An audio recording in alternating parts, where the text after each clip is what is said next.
Se olisi päivää. Ehjäämön kokkinurkkauksesta immonen päivä. Niin kuin varmaan siitä nyt huomaa, niin esivalmistelin. Tää on harvinaista, että mä teen valmiiksi tähän jotain. En niin, sitten kun korjaa jotain, niin en paljon mieti mitä tehdään, rupeaa vaan tekemään.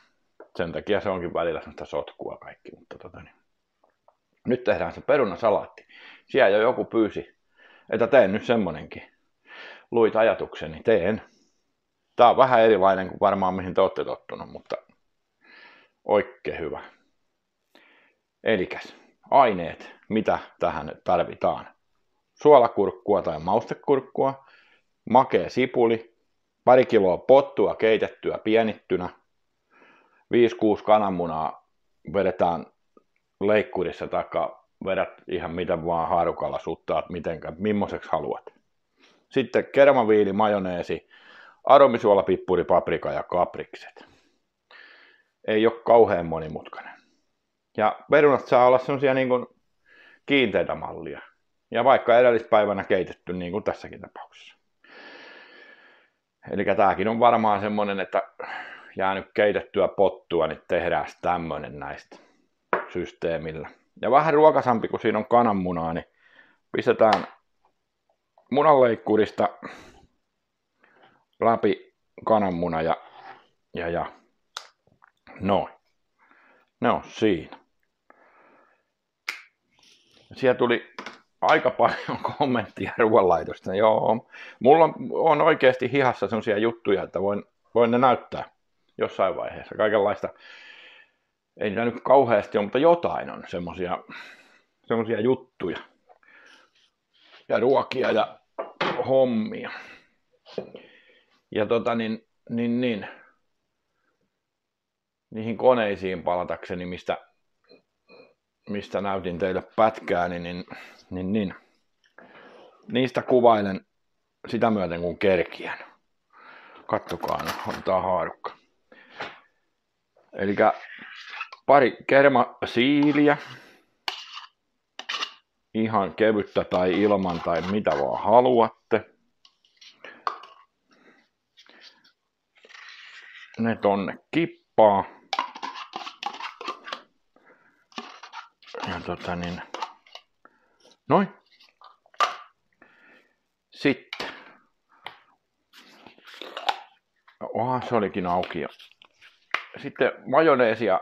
Tämä ei ole mikään kaupallinen yhteistyö, mutta eräs Euroopassa, varsinkin Saksan puolella vaikuttava ja Suomessakin ja muuallakin vaikuttava kauppaketju, niin myy tämmöistä majoneesia.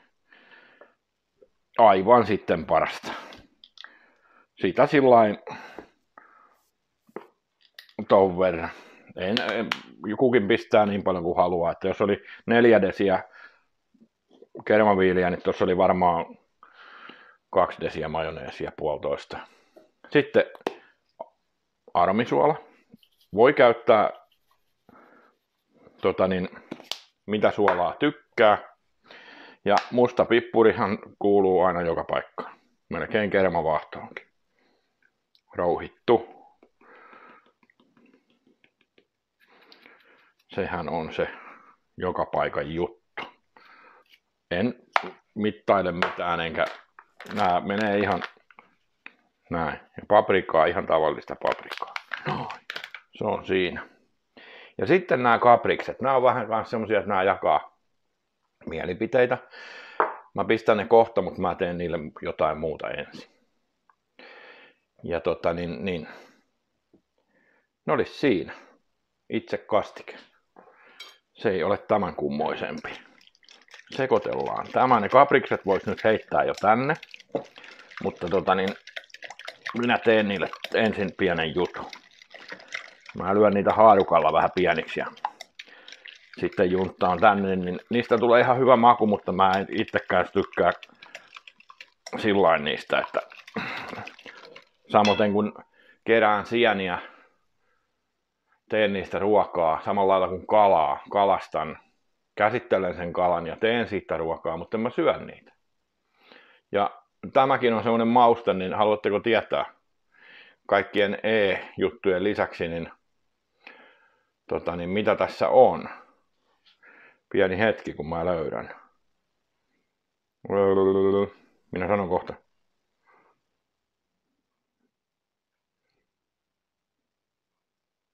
No, kattokaa nyt.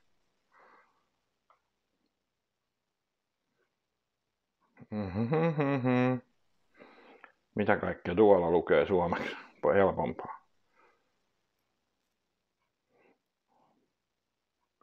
Herkkutatti lukee täällä. Anteeksi kun kesti. Oli pakko vaan tarkistaa. Siinä on herkkutattia mausteena. Näin. Lisäilen noin kaprikset sitten. Voi olla, että jätän lisäämättäkin, mutta kyllä mä ne nyt laitan. Tehdään näin. Otetaan toi leikkuulauta vielä tuolta. Ja otetaan niitä tommonen. Jestas. Ei niitä ton enempää tarvita. Ja sit tosta toi haarukka ja pikkusen pistän näitä. Näin. Sulautuu joukkoon mukavemmin. Ihmisen mieli on semmonen, että kun se ei huomaa, että niitä on siellä, niin ne on ihan hyviä. Kai te tiedätte. Varsinkin toi nuorempi väki, niin ne on niin ennakkoluuloisia, joskus on kyllä vanhemmakin. Oottekin varmaan seurailleet taas, mitä maailmalla tapahtuu ja täällä meillä Suomessa. Niin kummallisia juttuja. Piuhat katkeilee ja mä ihmettelin sitä asiaa jo silloin, kun meni se kaasuputki. No siitä oli aika pörinät. Sitten meni nämä tietoliikennekaapelit katkaistiin. Ja nyt sitten taas. Ja nyt siellä on taas kelluu joku laiva siellä merellä konevikasena Hangon edustalla. No ei ihan edustalla, mutta niillä kohdilla. Niin sitten sen naapurimme kanssa niin haukotellaan. Mä katselen, joo, tässä nyt sitten. Mitähän se seuraavaksi keksi? En tiedä. Vähän semmoista. Että onneksi se nyt, tää yksi laiva sen tässä suomalaiset rupes nyt toimiin, että ei tää peli nyt oikein vetele. Se on ihan oikein mun mielestäni. Sitten paljon kaikkea muuta tässä on tässä touhussa. Sitten tänne ruvetaan mättään. Missä mun iso lusikka? Tuo.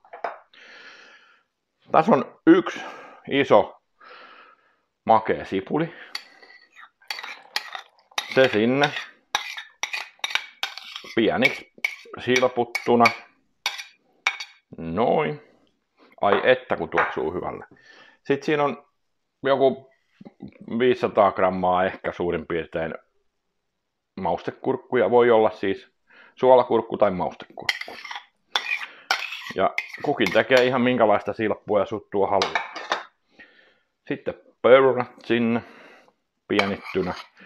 Ja ottakaa oikeasti kiinteitä perunaa, jos se on kauhean jauhainen se peruna, niin siitä ei tule yhtään mitään muuta kuin sanomista. Sitten tästä pyöritellään. Näin, ja miksi kananmunat on vielä tossa? Sen takia mä vähän ensin sekoitan ja pistän kananmunat vasta viimeisenä, kun nyt tiedätte, että siitä tulee ihan mössöä sitten, jos sen pistää tänne liian aikaisin. Eli itse salaatin tekoahan ei mene kuin 36 sekuntia, mutta kaikki tää esivalmistelu tässä, niin siihen menee aina vähän aikaa. Tätä nostellaan tässä ja sekoitellaan ja siihen voi koristeeksi vähän ripata vaikka ruohosipalia tai mitä nyt kukin tykkää pistää. Näin. Ja sit kun se on jonkun aikaa ollut, niin maistakaa ja maistakaa. Tarkistatte suolan ja silleesti. Ja sitten nämä kananmunat tänne silppuna tämmöisenä. Näin. Pahoittelut, tuli tämmönen kämmi taas. Minä kameraspesialistina niin en osaa käyttää noita vehkeitä. Ei vaan, siellä oli tommonen rajoitus päällä, että 10 minuuttia. Mutta siellä on nyt kananmunat sotkettu, nosteltu varovasti sekaan. Nyt maistamme. Ja siis tämähän on nyt eri makuinen kuin 2 tunnin tai 6 tunnin päästä tai huomenna.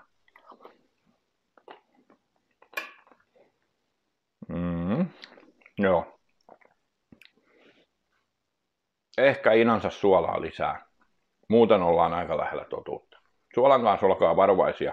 Peruna on kyllä semmoinen, että se nappaa sitä suolaa, mutta täällä on suolaa kaikessa. On kapriksissa, kurkuissa.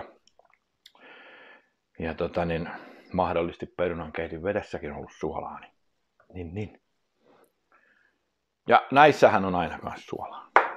Näissä mausteissa. Kattokaa, kun ostatte jonkun grillimausteen tai jonkun mausteseoksen, että se on nyt joku hieno, niin siellä on puolet suolaa.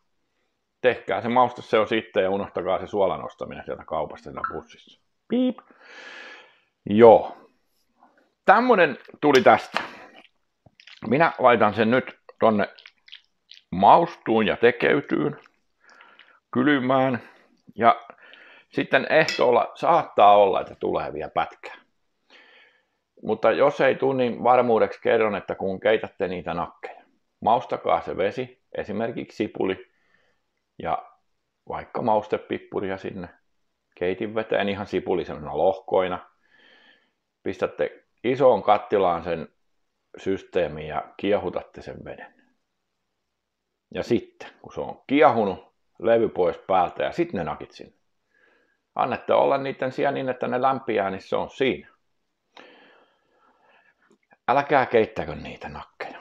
Ei ole tarkoitus tehdä keitettyä räjähtäneitä nakkeja. Sinne kuumaan veteen tosiaan ole, niin tulee hyvä.